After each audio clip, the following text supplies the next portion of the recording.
Yes, we're back together, and I am grateful. I want to give you my 5 top secrets of how to become resilient. Okay, resilience is such a priceless thing this point in time. I think it always is, but right now we can just see like what can take us out, and can it take us out for 5 minutes, 5 weeks, 5 months, 5 years? How long is it going to take us out for? And so how do we feed our resilience factor? Yes, there's a lot of things that are out of our control. Truthfully, almost everything. But how we react to it is not. And reaction usually happens when we're tired, when we don't feel well, when we feel completely overwhelmed, when we've just had a really interesting exchange of energy with someone, when we've had an accident. There's a whole list that we all know of our triggers, right? So resilience is really, how do we work to support and sustain ourselves so we have less triggers, right? Less things that trigger us. So number 1 in the resilience factor is make sure, I know, get enough sleep. Yes, that is true. But you can get too much sleep. That you have a morning practice. And it means 45 minutes less sleep, maybe. I will tell you that having a practice, having a meditative prayer practice in the morning, and some yoga, some moving this beautiful body. So exercise is really important.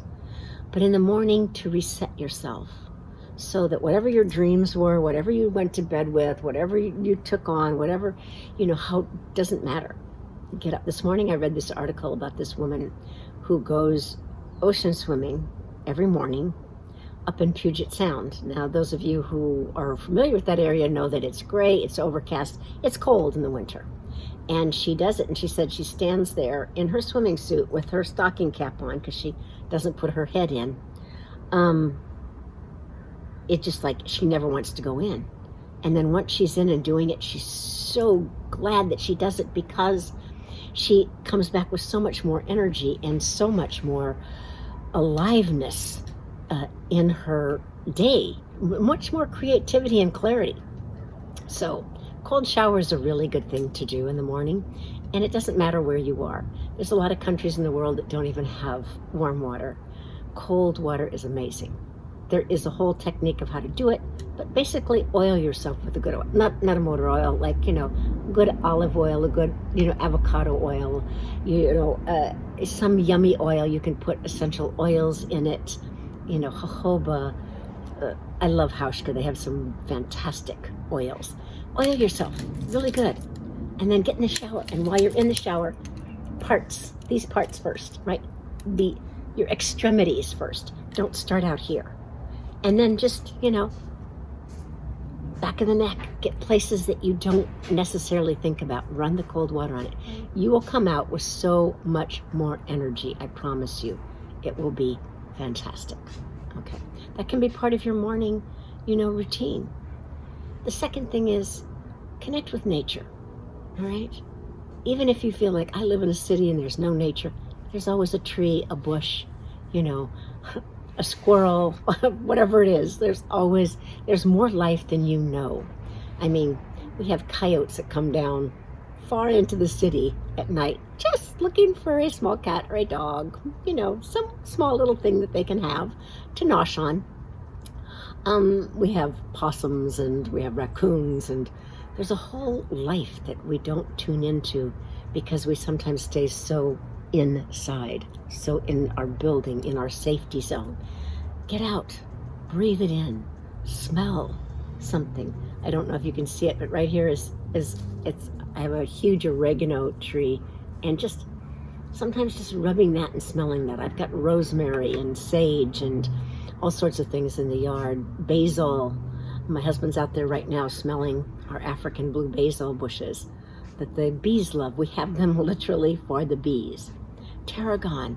Doesn't matter. Just raise a few herbs. Go by and squeeze them and smell them. connect with nature. It's so empowering and helps your resilience factor. Yes? It also helps you to slow down, slow down and smell the roses, or slow down and smell the coffee. It's that thing of smelling that in nature that's just, powerful and magnificent. We love, oregano. We put it on pizzas. We do all this stuff. And yet, if it grows in our garden, we don't pay any attention to it sometimes. So, nature. The third thing for resilience is pay attention to your breath during the day and take breath breaks. As we go in our stressors, we stop breathing and we just hold it and we become ahead. So I have these little charts that are energy booster charts, and you can get them digitally now. And if you want them in a hard copy, you can have them sitting on your desk. You can have them in your purse. But 1 to 3 minutes. Here, I'll just give you one right now. Okay. Just put your hands on the side of your head and act like you're just chopping wood. Close your eyes once you have this. Your fingers are semi-tight. And you can hear my ring rattling around. And just breathe and let it do it so powerful you can feel your body shaking with it. And your breath is going to feel a little staccato-y, no problem.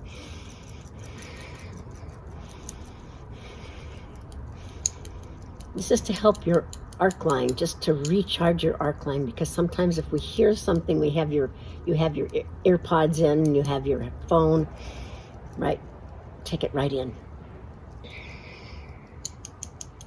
And now inhale deeply, and just feel that energy in your hands, and just take it into your head. And exhale, just put your hands over your heart. Another really simple thing to do is just tapping. Just when you feel like your head is like you have just too much, just tap. Head, neck, shoulders, just go to your temples, across your chin, just your face and your ears, and just tap, tap, tap, tap. I know there's a whole thing about tapping solution. I know the guys that did the tapping solution, they were the people who promoted my husband's film. But long before they did the tapping solution, this was part of a whole yogic technology. Just go around, give yourself like 1 minute even of just tapping. Yeah, you find yourself just noticing and having energy in places in your body that you didn't have it before. It just wakes you up, right? So take those breath breaks.